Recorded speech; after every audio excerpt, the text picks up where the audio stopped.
and welcome to another episode of Crizzy Books. I'm Crizzy, or Criz, but only my homeboys call me Criz. And today I'm going to be doing a review for the classic dystopian science fiction novel Fahrenheit 451 by Ray Bradbury. This book is set in a future society where books are banned, and groups of firemen are tasked by the government to seek out anyone who is keeping books illegally and burning them. We follow our main protagonist, Guy Montag. He is a fireman himself, and he never really questions what's going on around him or the destructive nature of his job. His life takes a bit of a dramatic turn when he meets a neighbor named Clarice. She's a very free-spirited young lady who has a very open mind, and she kind of opens up parts of Montag's brain that haven't really been opened up before. Her curiosity and unconventional perspective really starts to plant a seed in Guy's mind. Then one day, Clarice mysteriously disappears, and Montag really starts to spiral from there. Shortly after, while him and his crew of other firemen are tasked with burning down a house full of books, a woman proclaims that she would rather burn with her books than to live in a world without them.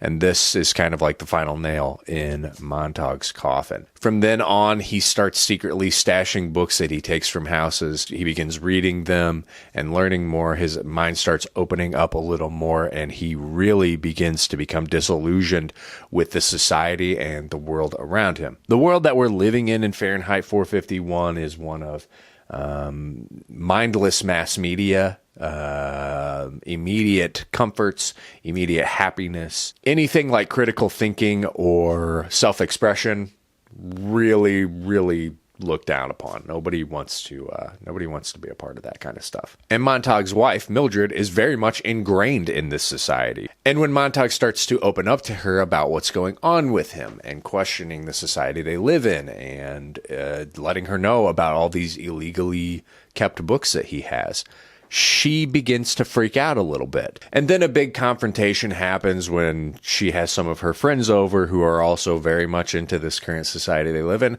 And Guy has a bit of a freak out on all of them. There's also some very tense moments with Guy's fireman captain, Captain Beatty, who seems to understand that there's something very wrong going on with Guy. That Guy seems to be getting a little out of line, and they have a lot of very tense moments together. All this culminates into a big climax and ending where Guy is running from the government, trying to escape crimes that he's committed, finds himself exiled from the city that he has lived in forever. His wife has disappeared. He basically has to find new footing with new groups of people who have also done similar things as he has, living outside of the walls of this society that really shuns these types of people. I am not one of those people who had the great fortune of reading this when they were in school, but I do have the great fortune of being able to read it now. And I gotta say, I really liked it a lot. The dystopian setting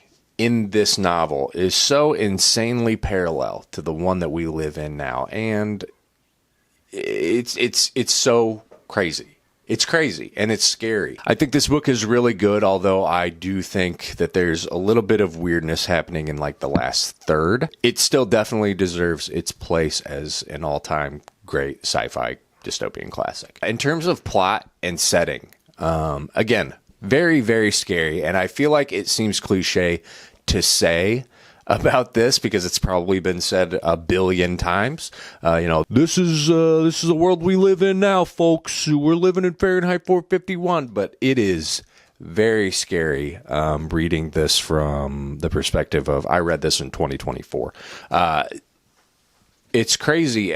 Some of the technology, seashells, they have these things that they wear in their ears. They're headphones, basically. They're AirPods. That's what they are. But seashells are referenced a lot. They're essentially a technological distraction, which is what I use mine for. Why listen to the world around you when you can just listen to a podcast or a YouTube video 24/7 and you don't have to interact with other people? It's great, right? Media and media consumption. It's mindless. It's surface level, easily digestible. People don't want to read books. So here's a 60-second video of said book. Great. Now you've technically Now you've read it, right? You know, you don't have to read it. There's no need to read anything. Don't waste your time doing anything you don't want to do, really. And it just feels like emotionally everyone in this book or in this society is completely checked out. Self-satisfaction seems to be the number one thing on everybody's minds. Bad feelings, internalization.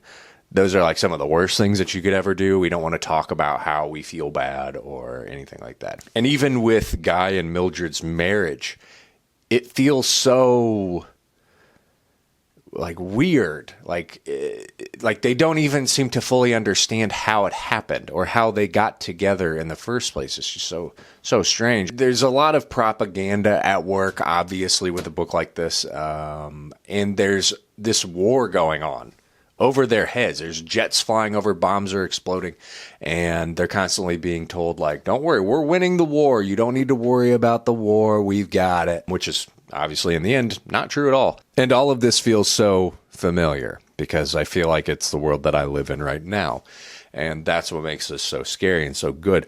I mean, there's even a part in here that you could relate to, like children with tablets in their faces. One of Mildred's friends tells her that, oh yeah, raising a child's easy. You just set them in the walls, with the walls being like this like 4-panel TV thing where you can sit and, I don't know, it's like this weird kind of like interactive TV. It's like shows are interactive. I don't really know. She just talks about how, yeah, babies are easy. You just put them in there. Just put them in front of the walls the whole time. It's fine. You barely have to do anything. I'm sure we've all seen children in public with their tablets in front of their faces.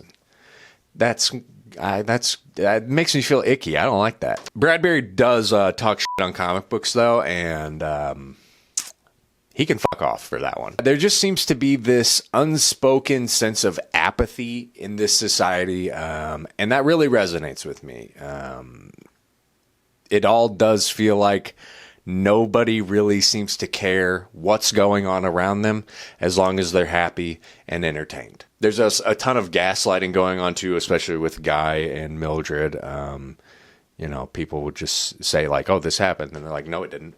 It didn't happen. That didn't happen. And it's all very disorienting. One of the things that this book does a really great job of is building up tension. It starts to build up and rise when Guy slowly becomes more aware of his surroundings and the people and what's going on in the society and what his job is, what he's tasked with doing.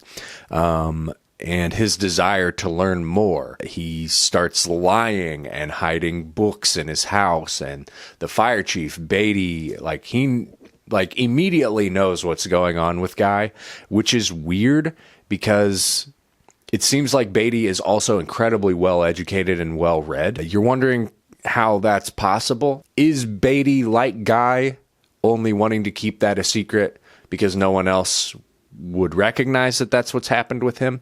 Or is Beatty like this because that's his job? It's his job to know so that if any of his subordinates get out of line, he can detect immediately what's going on with them. After Beatty shakes down Guy and they figure out, you are an enemy of the state, you've been stealing books, you're going down. This giant manhunt ensues. I read this at a time recently where there was also a very giant manhunt going on here in the U.S. Maybe you heard about it. And it was crazy how similar this manhunt felt to what I was seeing online about the current manhunt that was happening.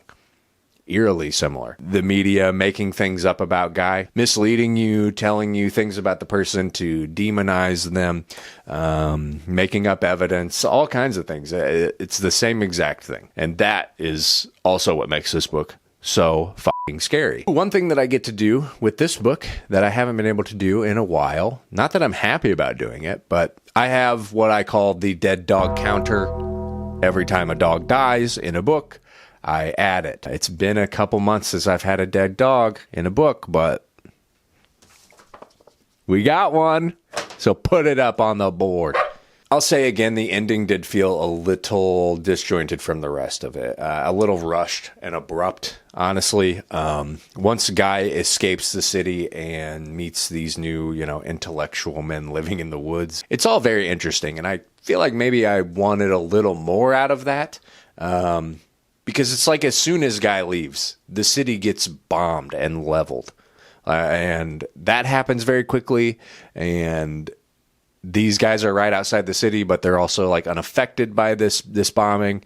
And so they set out to create this new kind of society of, I don't know, refugees, intellectual refugees or something like that. I like the idea. I just didn't feel like it was thought out enough, or maybe it just felt a little rushed. I'm not totally sure. I still really enjoyed the main plot of this, like a lot. I highly recommend this book if you haven't read it. It has earned every bit of its status as a classic. It's